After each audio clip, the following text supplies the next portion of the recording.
திரு விஜய் அவர்கள் ஆட்சியில் பங்கு அதிகாரத்தில் பங்குன்னு விக்கிரவாண்டியில சொன்னாரு.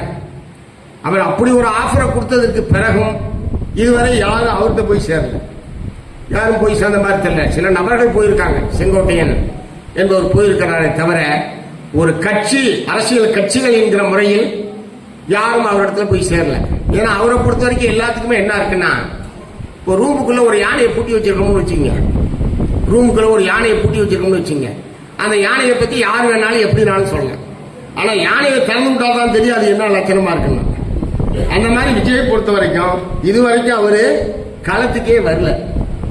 கூட்டம் கூடுறாங்க, விசில் அடிக்கிறாங்க, பேட்டி கொடுக்குறாங்க. இவரு திரு விஜய் வந்து முதலமைச்சரா வந்தா பாராளுமன்றத்தில் நல்லா பேசுவான்றான், அப்படி சொல்றான். இந்த மாதிரிலாம் நிறைய வருதே தவிர அவர் ஆஃபர் கொடுத்ததுக்கு பிறகு இப்ப புது நியூ இயர் ஆஃபர் மாதிரி, பொங்கல் ஆஃபர் மாதிரி அவர் ஒரு ஆஃபர் விக்கிரவாண்டி கூட்டத்திலே கொடுத்தார்.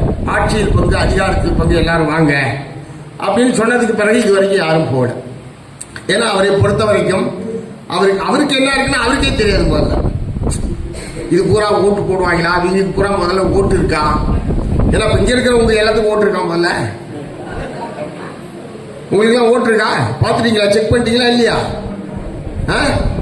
அப்ப உறுதியா 200 ஓட்டு நமக்கு இங்க இருக்கு.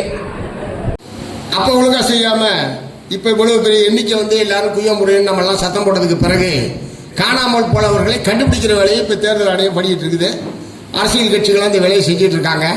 இத்தகைய நிலையில் அவர் கட்சியில் இருக்கிற ஆட்கள் பெரும்பகுதியான பார்த்தா எல்லாமே ஸ்கூல் பசங்களா இருக்காங்க. ஸ்கூல் பசங்க தான் அதிகமா இருக்கா. அப்புறம் கல்லூரி மாணவர்கள் இருக்காங்க.